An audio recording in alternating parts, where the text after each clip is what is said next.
Waalaikumsalam warahmatullahi wabarakatuh. Saya di sini. Ya Allah. Memang kadang yang ada di samping kita itu terlupakan. Monggo. Bertanya ya, ini tentang hutang piutang. Apabila kita menghutangi seseorang, terus orang itu lupa, ketika kita menagih katanya malah sudah dibayarkan hutangnya, itu hukumnya bagaimana ya? Kita mengingatkan lagi atau dilupakan? Terima kasih. Hutang itu seperti visa kalau kita bepergian. Hutang itu seperti visa kalau kita bepergian. Indonesia ini misalkan dunia, Hongkong ini akhirat misalkan. Maka untuk bisa masuk akhirat, kita bisa masuk surga, maka butuh yang namanya apa? Paspor digital. Kalau nggak ada paspor, visanya ditaruh di mana? Paspor itu iman, Islam itu paspor, rukun iman, rukun Islam itu paspor. Sedangkan hutang piutang itu visa, hukukul adami itu visa. Maka kalau kita punya paspor, masuk ke Hongkong, masuk ke surga, tapi nggak punya visa, kira-kira bisa masuk apa tidak? Makanya Rasulullah tidak mensolatkan orang yang mati dalam keadaan punya hutang. Kemarin sudah Pak Yai bahas, termasuk sunnah yang utama didahulukan, yaitu nyauri Utang. Tolong yang punya hutang segera disalur. Tapi anehnya hari ini yang hutang sama yang menghutangi lebih galak ya.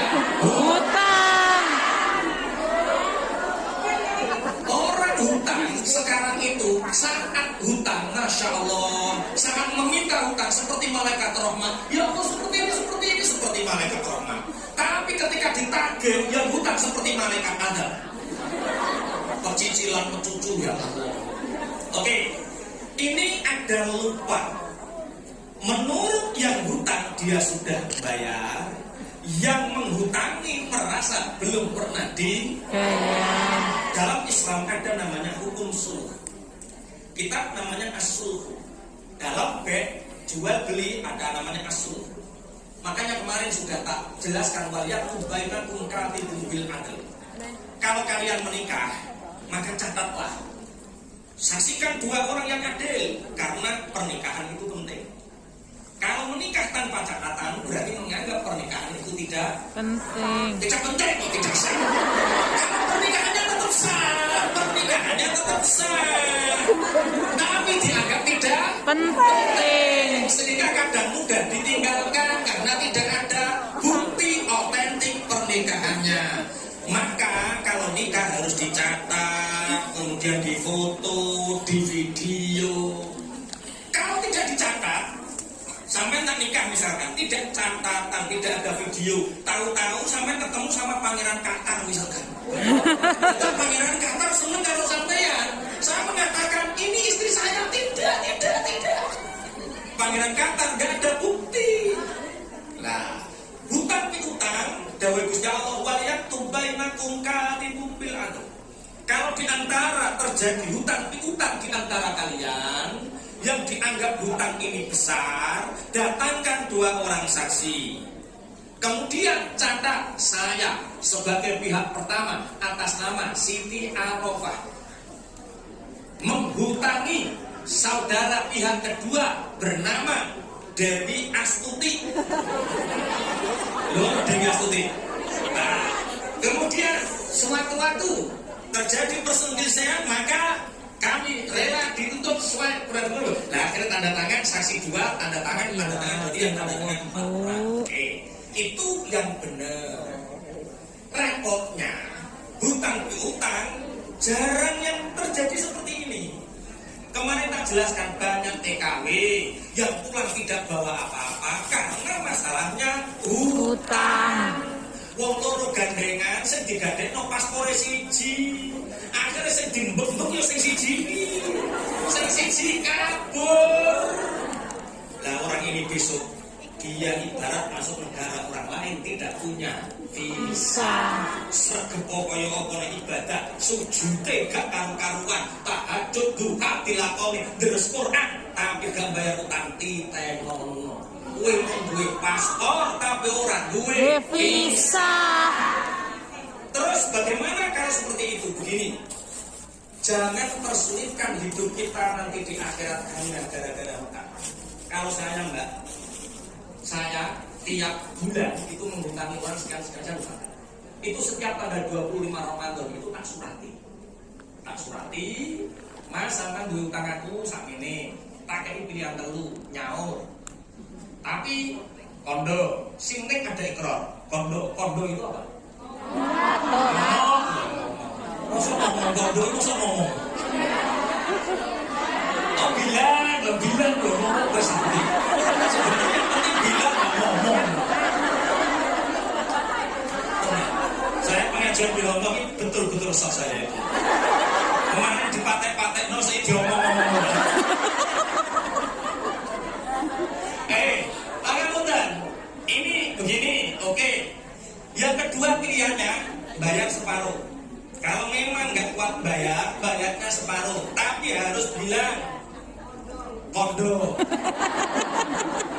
Terus yang ketiga, kalau memang tidak bayar sama sekali nggak apa-apa, tapi kita bertemu islah. Oke, itu yang saya lakukan. Terus seperti itu. Tapi rata-rata jawabannya tetap mas tak sahur. Utang itu wajib bayar mas, nyaur. Tapi 6 tahun gak nyaur. Tiap Ramadan tak surati, tetap bilangnya itu saya akan nyaur. Tapi 6 tahun gak nyaur. Mestinya bereskan, saya separuh saja. Oke, gak apa-apa. Atau gak bayar, gak apa-apa. Yang penting jangan ngebot-ngeboti akhirat. Orang merasa baik, sama merasa baik. Allah gak disahur apa-apa, gak disahur gak apa-apa. Tapi Anda tidak ada bilang besok ketika orang ini masuk neraka, jenengan masih dipanggil nyuwen-nyuweni. Kita masuk surga itu loh kelamaan karena apa? Masih ada orang yang rumput seperti ini. Paham ya maksudnya ya? Nah, terus bagaimana kalau terjadi pengakuan dia sudah nyaur, kita tidak nyaur, maka bertemu. Disaksikan 2 orang laki-laki, tolong saksikan 2 orang, satu dari pihak sana, satu dari pihak sini. Ojo gegeran. Begini mas, saya belum merasa. Saya sudah merasa. Maka dalam suluh itu ada 3 keputusan. Satu ada namanya suluh ibrok. Suluh ibrok setelah ketemu, yo gak apa-apa mas, sama wis rumangsa nyaur, aku rumangsa gum disaur. Setelah kejadian ini ya sudah, gak usah dibayar, gak apa-apa, saya sudah ikhlas. Surga untukmu. Nah ikhlas. Saya itu ikhlas Pak Yai, tapi tidak bisa lupa saya itu. Nah, oke. Kalau tidak bisa ibrok, ada suluh namanya suluh mu'awadhah. Suluh mu'awadhah itu apa? Suluh Pak gini, kan ini sudah 100 juta kan? Sampai merasa nyaur, saya kok belum ada bukti transfer atau yang lain. Gini saja, 50 juta saja. Sampai separuh, saya separuh. Dan ini disaksikan 2 orang. Sampai damai. Ya enggak, kalau enggak diaji dengan sesuatu yang ketiga. Namanya mu'awadhah itu, kalau senilai 100 juta, ya sudahlah ini ada mobil Avanza senilai 65 juta, enggak apa-apa. Mobil Avanza tak bawa, hutangnya lunas, tanda tangan. Itu suluh.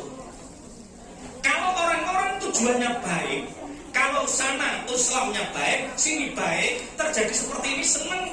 Pokok ojo dadi kecewane hati mbak ya, jangan sampai ini menjadi kekecewaan hati. Sudah ibrot dunia akhirat gitu. Tapi kalau musuh orang ruwet dan rewel, Sangel. akhirat dunia ruwet rewel. Kalau menurut saya orang yang ruwet dan rewel itu diikhlaskan saja biar cepat matinya mas.